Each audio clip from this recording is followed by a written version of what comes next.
从小到大，我们身边的长辈都告诉我们一件事：女人要打扮，要戴首饰，才叫有气质，才叫体面。你的妈妈、你的奶奶，甚至街坊邻居，哪一个不是这样说的？结婚要戴金戒指，出门要挂项链，逢年过节耳环一定要有，这几乎成了所有人对一个讲究的女人的标准定义。但我今天要告诉你们，这个常识是错的，不只是错，而且错得非常彻底。那些从来不戴首饰的女人，她们不是不懂打扮，不是没有钱，也不是不在乎自己的形象，她们身上藏着3个非常特别的秘密。这3个秘密一旦说破，你会发现，原来我们从小到大被灌输的那套审美观念，恰恰是古老智慧最不推崇的那种活法。我今天要讲的就是这件事儿，但我要先说清楚，这个特别不是普通意义上的与众不同，这个特别是从能量流动的角度，从一个人内在气场和外在运势相互作用的角度来看待这件事的。如果你只想听表面的答案，我建议你现在就关掉这个视频。但如果你想真正明白为什么古人会把一个人外在的装饰和内在的命格连接在一起，为什么古代的智者在观察一个女性的配饰方式之后，又能判断她的运势走向，那你就继续听下去。因为接下来我要说的每一句话都不是凭空而来的。我先跟你们讲一个很多人都知道，但很少人真正想清楚的道理。古籍里有一卦叫做观卦，很多人以为观卦是讲观察，是讲看别人，但这完全理解错了。观卦真正的核心是被观，是你如何呈现自己，让天地、让周围的人、让你的气场来观你。观卦的卦象是风在地上行走，风无形无色，你看不见它，但你感受得到它的存在。这就是观卦最精髓的那句话：真正有光的人不需要用外在的东西来证明自己的存在。你们注意没有，那些在人群中最有气场的人，往往是最简单的那一个。他们不需要靠珠光宝气来让人注意到自己，因为他们本身就在发光。这种光在古老的智慧里有一个专属的名字，叫做内德之光。而首饰其实是一种借光的行为。借光这件事本身没有错，但问题在于，如果一个人自身的内德已经非常充盈，他再去借外在的光，这2种能量就会形成一种叠加的混乱，反而把他本来的气场压住了。这就是第一个特别之处。命格自带华光的女人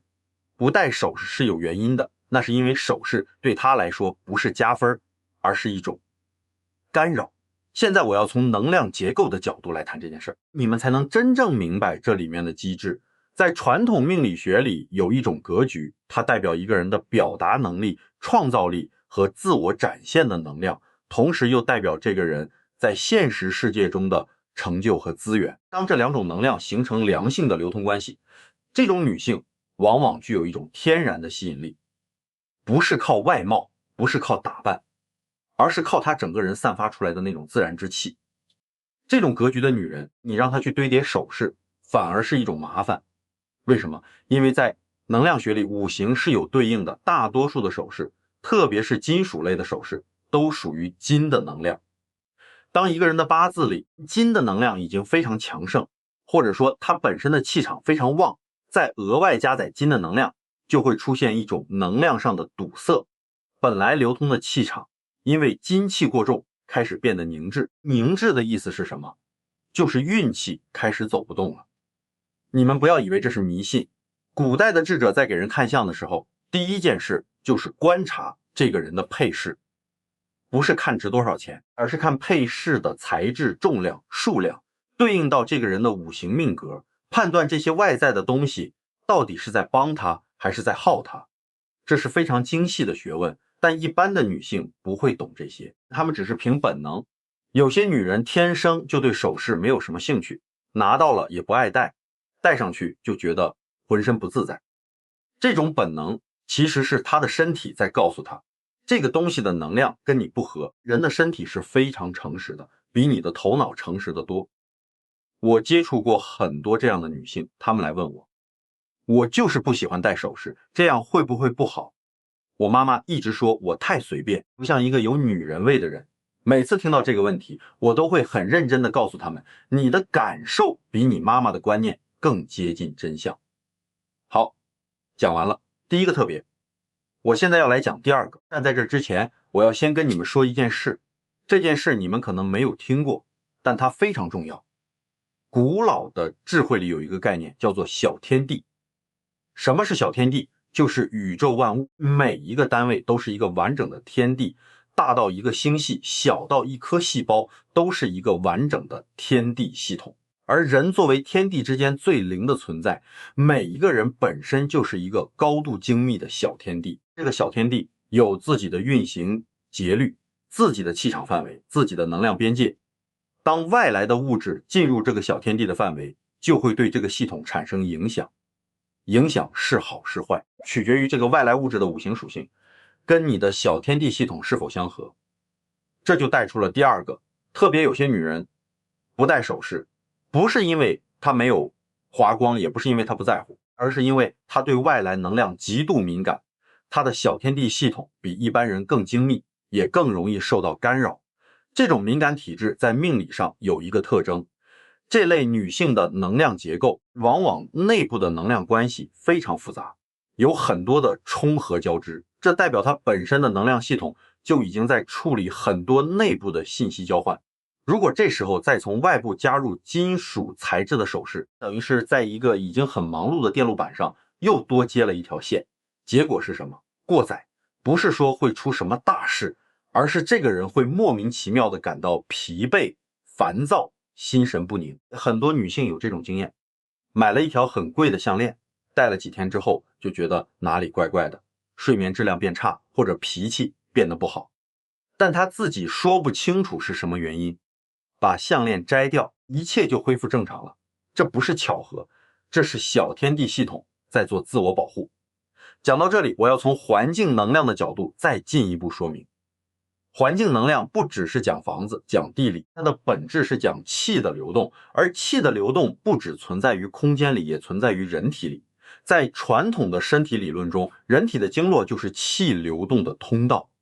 而不同材质的金属对经络的气流有不同的影响。黄金、白银、铜这些古代首饰最常用的材料，每一种都有其特定的磁场频率，这个频率跟人体的气场会产生共振，共振的结果可能是相合，也可能是相斥。古代的智者和医者对这件事了解得非常透彻，他们给人佩戴玉石或者金属饰品不是随便给的，而是会先看这个人的体质、命格、当下的运势，然后再决定什么材质、什么形状，戴在哪个位置才能真正起到调节气场的作用。但现代人不讲这个了，现代人买首饰看的是品牌，看的是价格，看的是款式，完全不考虑跟自己的命格是否相合。这就是为什么很多人花了大钱买了漂亮的首饰，戴上去之后非但没有变得更有气质，反而让人感觉哪里说不上来的不对劲。而那些不戴首饰的女人，有意无意的，她们在做一件非常符合能量原理的事，保持自己气场的纯粹性。一个气场纯粹的人，他所呈现出来的能量是清晰而稳定的。人与人之间的相处，气场的清晰稳定才是真正让人感到舒服和信任的源头。现在我要回过头来补充第一点里面我没有说完的东西。我前面说命格自带华光的女人不需要外在装饰来加持自己，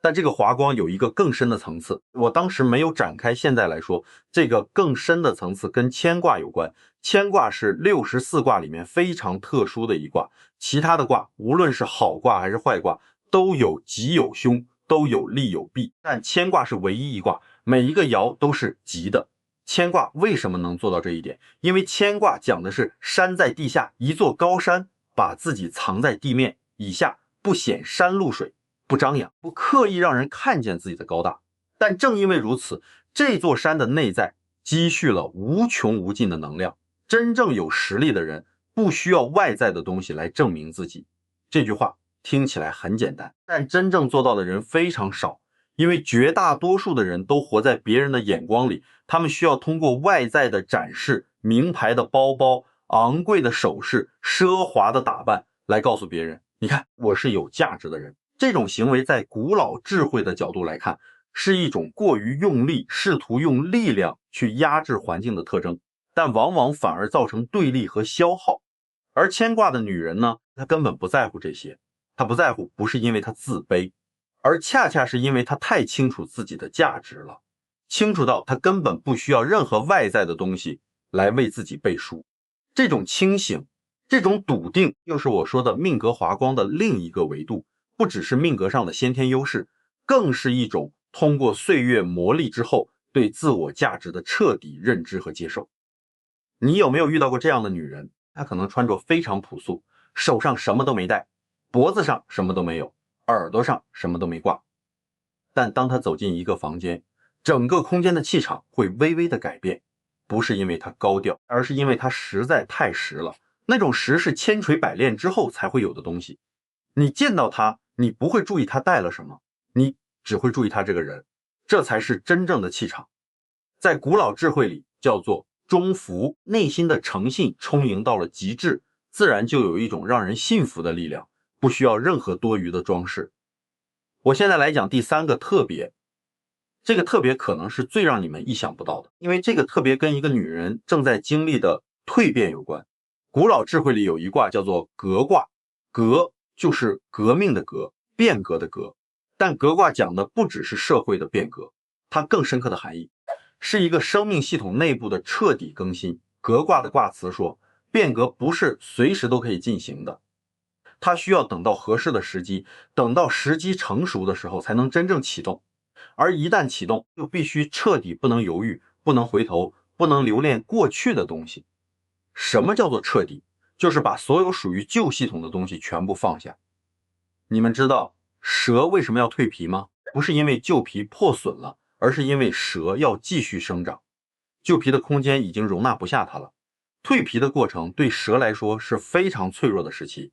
它会暂时失去保护，失去光泽，失去那层看起来很好看的外壳。但正是在这个看起来最脆弱的时期，蛇实际上正在完成生命中最重要的一次跃升。女人的蜕变跟蛇蜕皮的道理是一模一样的。一个正在经历深刻蜕变的女人，她会本能地卸下所有多余的东西，不只是首饰，包括不必要的社交关系，不合适的工作，不真实的自我呈现。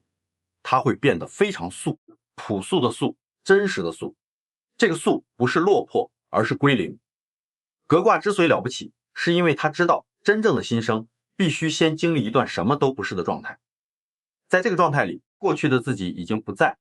未来的自己还没到来，你站在两者之间的空白地带，感觉空荡荡的，不知道自己是谁。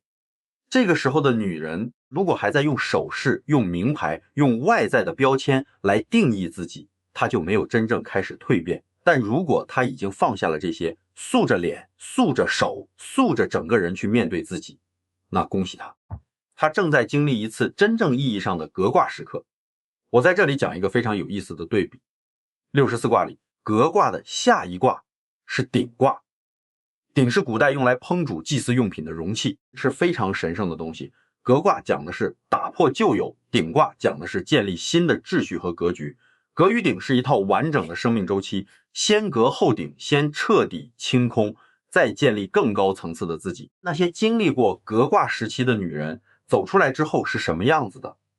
她们往往具有一种非常独特的气质，很难用语言描述，但你见到就能感受到，那是一种深沉的、有根基的、不容易被动摇的气质。因为她们知道自己从哪里来，经历过什么，又是如何一步一步走到现在的。这种气质是鼎卦的气质。鼎卦的女人，她当然可以选择戴首饰，也可以选择不戴，但你会发现她无论怎么选都显得恰当、自然、得体。因为首饰对她来说已经不是一种必须，而是一种选择。而那些还没有经历过革卦的人，他们戴首饰是因为他们需要首饰。这两种状态从外表上看可能差不多，但内在的根本天差地远。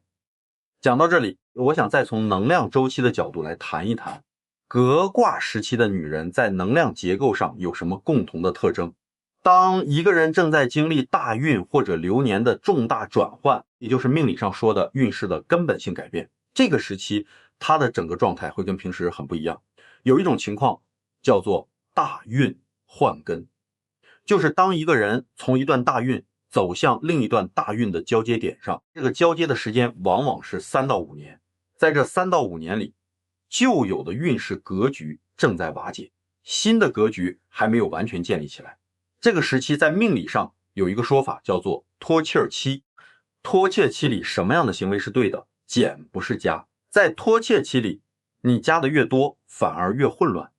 因为你正在从一个旧有的系统里出来，任何你往自己身上加载的东西，都会让你跟旧系统的纠缠更深，让脱壳的过程更痛苦、更漫长。所以命理上很有经验的老师，在看到一个女性正在经历脱壳期的时候，往往会建议她这段时间能简单就简单，不要给自己带太多东西，不要让太多的外来能量进入你的场域，让你自己的能量系统在这段时间里安安静静的完成它的重组。这就解释了为什么有些女人在某一段时间里突然就不戴首饰了。她们自己说不清楚原因，只是觉得最近不想戴。她们不知道的是，这个直觉恰恰跟她们所处的命理状态高度吻合。人的身体和潜意识永远比我们的头脑更了解我们自己，这是我在研究古老智慧几十年之后最深刻的一个体会。好，现在我要讲一个更深的层次了，这个层次才是古老智慧对这个话题最根本性的回答。古老智慧里最核心的智慧，你们知道是什么吗？不是阴阳，不是五行，不是64卦，这些都是工具。最核心的智慧只有一个字：时。什么是时时？就是时机、时势、时节。古老智慧认为世界上没有绝对的好，也没有绝对的坏，一切都取决于时。同样的一件事儿，在对的时间做就是顺势而为，在错的时间做就是逆天而行。首饰这件事儿放到了时的框架里来看，一切就豁然开朗了。没有任何人能够告诉你女人应该戴首饰，或者女人不应该戴首饰，因为这个问题本身的答案是随时间而变的。我来给你们举一个具体的例子。古老智慧里有一卦叫做复卦，复卦讲的是回归，是修养，是重新积累能量的时期。复卦里有一句非常有名的话：7日来复，天行也。意思是能量的耗散和回归是有固定周期的，就像天的运行一样自然。当一个人处于复卦的时期，他最需要做的是什么？是收，是藏，是把自己的能量往内收，而不是往外散。这个时候的他，如果还是每天把自己打扮的珠光宝气，是在跟自己的运势周期对着干。复卦的时期，你越张扬越消耗，你的能量就越难恢复，你进入下一个旺盛期的时间就越往后拖。相反，如果这个时候的他选择素颜简妆，减少不必要的社交和展示，让自己好好的沉淀，他就是在用实际的行动配合复卦的能量，给自己的下一个高峰期再积累动能。这就是时的智慧。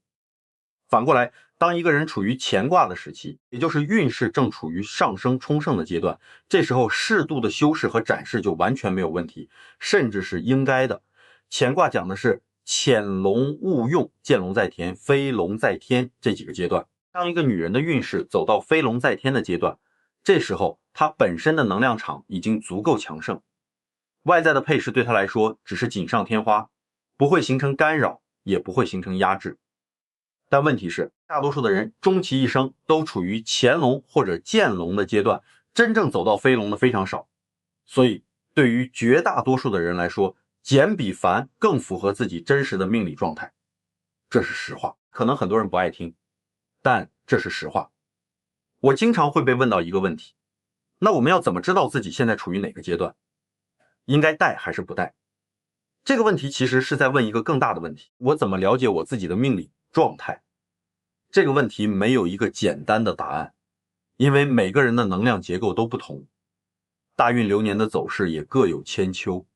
但我可以给你们几个非常简单的参考。第一，看你最近一段时间的整体状态，如果你感觉精力充沛，做事顺利，人际关系融洽，这是旺运的信号，这时候适当的修饰是可以的。第二，如果你最近感觉事情常常不顺，心情莫名低落，容易疲惫，睡眠不好，这很可能是你正处于一个能量回收的阶段。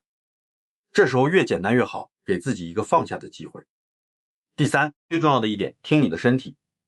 你的身体对首饰的反应是最诚实的指标，戴上去觉得舒服，觉得有精神，那就戴；戴上去觉得别扭，觉得烦，那就不要戴。古老智慧从来不是一套让你去压制本能的系统，它是一套帮你更深刻的理解和跟随本能的智慧。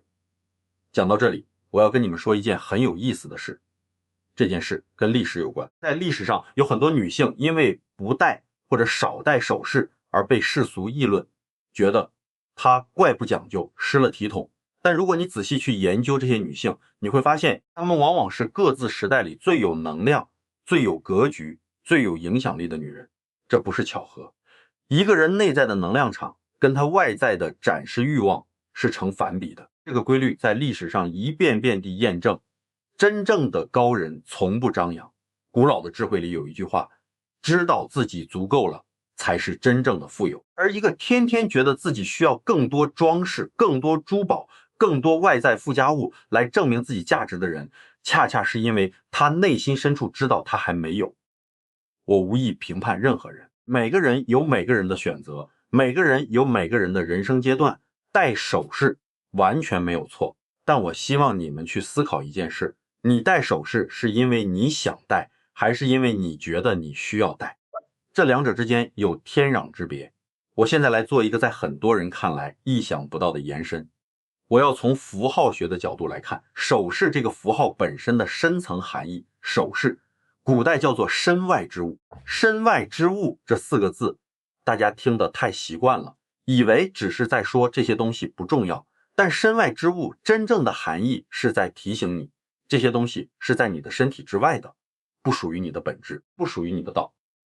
有一个非常有名的故事，讲一个厨师分解牛的身体，技艺高超到了一个境界，他的刀从来不会割到骨头，因为他对牛的结构了解得如此透彻，他的刀自然而然的就沿着骨骼和肌肉之间的空隙走。这个故事表面上是在讲技艺，但他真正想说的是一个人跟自己的本性之间的关系。当你对自己的本性了解到了极致，你自然就知道什么东西跟你合，什么东西跟你不合，不需要任何外在的规则来告诉你。不戴首饰的女人有一种可能，就是她对自己的本性已经了解到了这个层次，她不需要别人来告诉她你应该戴，也不需要首饰来告诉自己你是有价值的。她非常清楚的知道什么东西是她的，什么东西不是她的，而首饰不是她的，所以她不需要。这个境界在古老智慧里有一个名字叫做感而遂通，这是讲感应的，讲的是内心真实的感受和外在世界之间的共鸣。当一个人的内心是清澈的，他跟世界之间的感应就是直接的、清晰的、没有杂质的。而首饰在某种意义上是一种屏蔽层，它会让别人先感受到首饰的能量，然后才能透过首饰感受到你。不戴首饰的女人是在说，我不需要这层屏蔽我，让你直接感受我。这需要极大的勇气，也需要极强的内在笃定。我说了这么多，现在来做一个总结，但这个总结跟你们期待的可能不一样，因为我不是要告诉你们不戴首饰的女人更好，或者戴首饰的女人有什么问题。我是要告诉你们，古老智慧看任何事情看的永远不是表象，而是表象背后的实与道。女人戴不戴首饰这件事本身是中性的，但当你去深究一个特定的女人在一个特定的时期选择不戴首饰这件事，你会发现这背后往往隐藏着非常丰富的命理信息。她可能是命格自带华光，但不需要借外力；她可能是气场过于敏感，首饰对她是干扰；她可能是正在经历人生中最深刻的一场蜕变，正在从旧有的自己彻底的走出来。这3种情况有一个共同点，他们都比周围的人更接近自己的真实本性，而接近真实本性在古老智慧里就是得道。在结束今天的话题之前，我想说最后一件事。我研究古老智慧几十年，教了无数的学生，给无数的人看过命理。在这个过程中，我始终在思考一个问题，为什么古人要创造这套系统？后来我慢慢的想明白了，这套系统不是要告诉你命运是什么，它是要告诉你，你的命运是你跟天地之间持续不断的对话的结果。你对自己越了解，对天地的规律越了解，这场对话就越顺畅，你的人生就越接近你真正想要的样子。而守势这件事儿之所以能放进这个框架里来谈，是因为它触碰到了一个根本性的问题：你是谁？你需要什么？你愿意用什么来定义自己？这些问题不是一朝一夕能想清楚的，需要你用整个人生去探索。但如果你今天看完了这段内容，你开始对自己的某些习惯和选择产生了一点点的思考，为什么我会做这个选择？这个选择真的是我想要的吗？还是我被什么东西推着走的？那这段内容对你来说就没有白看。古老智慧的价值从来不是给你一个答案，而是帮你问出一个更好的问题。我们今天讲的这个话题看起来很小，是一件关于守势的事，但你们如果真的想清楚了，会发现它讲的其实是每一个人都要面对的最核心的这个选择：你究竟要活给别人看，还是活给自己看？这个答案不用告诉我，你自己心里清楚就好。再讲最后一点，我要回到最开始我说的那个被推翻的常识：女人要打扮戴首饰才有气质。这句话我们现在可以重新来审视它了。这句话对吗？在某些情况下，对的。在上升期，在扩展期，在那些外扩上升的能量时期，一个女人精心打扮自己，戴上漂亮的首饰，是完全符合天地运行规律的行为，是顺势，是锦上添花。但这句话有一个隐含的前提，它假设所有的女人在所有的时候都处于同一种能量状态，而这个前提是完全错误的。64卦，每一卦都有6个阶段，每个阶段代表不同的位置和状态。一个人的一生会经历不同的卦，每个卦里又会在不同的阶段上停留，把所有人所有时间都用同一把尺子来量，这恰恰是最违反古老智慧精神的事情。所以当你下一次听到有人说女人不戴首饰不讲究，你心里可以对自己说，这个人没读过古老的书，他不知道有些女人不戴首饰是因为她们的命格不需要外物加持，有些女人不戴首饰是因为她们的气场需要保持纯粹，而有些女人不戴首饰是因为她们正在经历一场翻天覆地的蜕变，而在那场蜕变结束之后，她们将会成为一个全新的更强大的自己。这3种情况哪一种不特别？哪一种不是你应该致敬的人生姿态？如果你觉得今天的内容对你有启发，不妨点个关注，我们下次继续聊。